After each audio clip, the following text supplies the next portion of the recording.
Hello dear students, मैं Ramesh Sharma TGT medical working at government senior secondary school सहला district Chamba आपका हर घर पाठशाला में बहुत बहुत स्वागत करता हूं। डियर स्टूडेंट्स, आज का जो हमारा चैप्टर है वो है हमारा पर्यावरण यानी आवर एनवायरनमेंट। उसमें जो टॉपिक हम कवर करेंगे वो है पारितंत्र यानी इकोसिस्टम और इसके संघटक। दूसरा है आहार श्रृंखला एवं आहार जाल यानी फूड चेन और फूड वेब। इसके बारे में हम आज पढ़ेंगे। आइए पढ़ते हैं। डियर स्टूडेंट्स, सबसे पहले प्रश्न ये उठता है कि पर्यावरण क्या है। आइए पढ़ते हैं। पर्यावरण शब्द का निर्माण दो शब्दों परि और आवरण से मिलकर बना है, जिसमें परि का मतलब है हमारे आसपास अर्थात जो हमारे चारों ओर है, जैसे नदियाँ, जंगल, पहाड़, ये हमारे आसपास हैं, और आवरण जो हमें चारों ओर से घेरे हुए है। पर्यावरण उन सभी भौतिक, रासायनिक एवं जैविक कारकों की कुल इकाई है जो किसी जीवधारी अथवा पारितंत्रीय आबादी को प्रभावित करते हैं तथा उनके रूप, जीवन और जीविता को तय करते हैं। ये सब मिलकर क्या बनाते हैं? पर्यावरण बनाते हैं। आइए प्यारे बच्चों, अब हम पारितंत्र यानी इकोसिस्टम के बारे में पढ़ते हैं। किसी क्षेत्र के सभी जीव तथा वातावरण के अजैव घटक यानी नॉन लिविंग थिंग्स, जैसे कि नदियाँ, पहाड़, पत्थर, झरने, ये सभी कारक संयुक्त रूप से पारितंत्र बनाते हैं यानी इकोसिस्टम बनाते हैं। चित्र में आप देख रहे हैं, पारितंत्र के दो प्रकार के घटक होते हैं, अजैविक घटक और जैविक घटक। अजैविक घटक क्या होता है? नॉन लिविंग घटक, जिसमें भौतिक कारक, अकार्बनिक का पदार्थ और कार्बनिक पदार्थ आते हैं। भौतिक कारक में यानी फिजिकल जो कारक हैं, उसमें तापमान, आर्द्रता, प्रकाश और वायुमंडलीय दाब जो है इसमें आते हैं। अकार्बनिक पदार्थ है जिसमें जल, ऑक्सीजन, कार्बन डाइऑक्साइड, नाइट्रोजन, ये सभी अकार्बनिक पदार्थ हैं।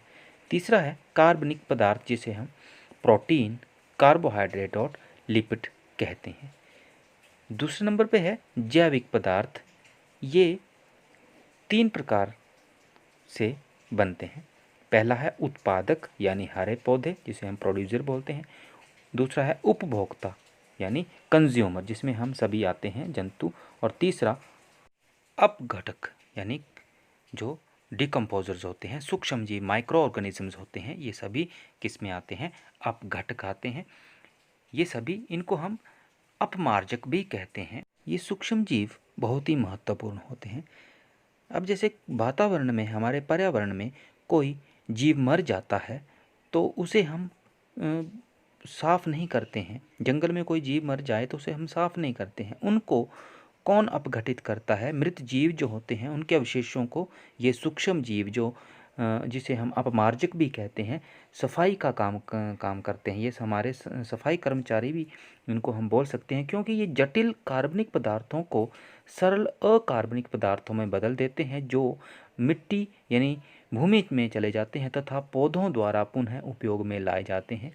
इनकी अनुपस्थिति में मृत जो हमारे जंतु हैं एवं पौधों हैं, वो क्या है? अपघटित नहीं होंगे और हमारा वातावरण क्या हो जाएगा?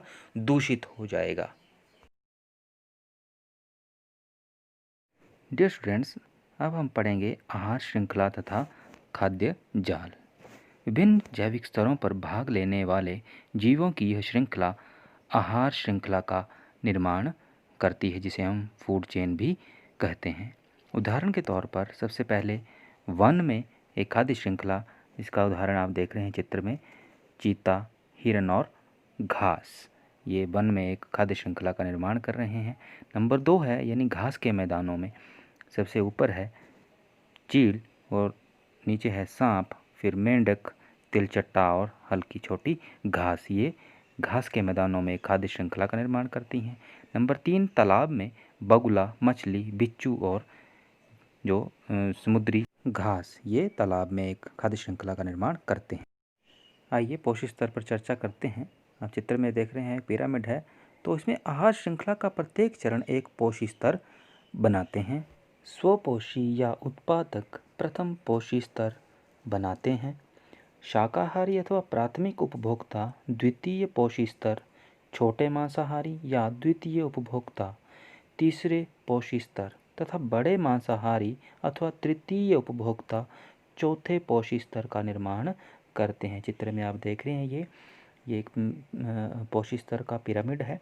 उत्पादक, प्राथमिक उपभोक्ता, द्वितीय उपभोक्ता और तृतीय उपभोक्ता, इस तरह से ये स्तर के अनुसार ये विभक्त होता है। स्वपोषी हमें पता है जो अपना भोजन स्वयं बनाते हैं, सूर्य का प्रकाश ग्रहण करके उसे रासायनिक ऊर्जा में बदल देते हैं। स्वपोषी से ऊर्जा विषमपोषी यानी जो अपना भोजन स्वयं नहीं बनाते हैं, जैसे हम और जीव जंतु जो भी हैं, एवं अपघटकों तक यानी जो डिकम्पोजर है तक जाती है। एक पोषी से दूसरे पोषी तक जब ऊर्जा का स्थानांतरण होता है तो इसमें कुछ ऊर्जा का ह्रास होता है, यानी उसमें कुछ कमी आती है। यानी जो एक स्तर से ऊर्जा होती है वो पूरी की पूरी स्थानांतरित दूसरे स्तर पर नहीं होती है। पारिस्थितिक तंत्र में ऊर्जा प्रवाह के बारे में चर्चा करते हैं कि हरे पौधे की पत्तियों द्वारा प्राप्त होने वाली सौर ऊर्जा का लगभग 1% भाग खाद्य ऊर्जा में रूपांतरित करते हैं। जब हरे पौधे प्राथमिक उपभोक्ता द्वारा खाए जाते हैं तो ऊर्जा की बड़ी मात्रा का पर्यावरण में ऊष्मा के रूप में ह्रास होता है। खाए हुए भोजन की मात्रा का लगभग 10% ही अगले स्तर के उपभोक्ता को उपलब्ध हो पाता है। हमें पता है कि आहार श्रृंखलाओं की लंबाई अलग अलग होती है और एक ही जीव अधिक जीवों द्वारा खाया जाता है। अतः एक सीधी आहार श्रृंखला के बजाय जीवों के मध्य आहार संबंध शाखाओं से यानी ब्रांचेज के रूप में जुड़ी होती हैं। यही शाखाएं जो है शाखीय श्रृंखलाएं जाल बनाती हैं, जिसे हम आहार जाल कहते हैं या फिर फूड वेब कहते हैं। चित्र में आप देख रहे हैं विभिन्न प्रकार की आहार श्रृंखलाएं हैं जो एक दूसरे से जुड़ी हुई हैं और फूड वेब बना रही हैं। तो प्यारे बच्चों, आज हमने हमारा पर्यावरण चैप्टर पढ़ा, जिसमें पारितंत्र के विषय में और खाद्य श्रृंखलाएं और खाद्य जाल के बारे में पढ़ा। Thank you and have a nice day.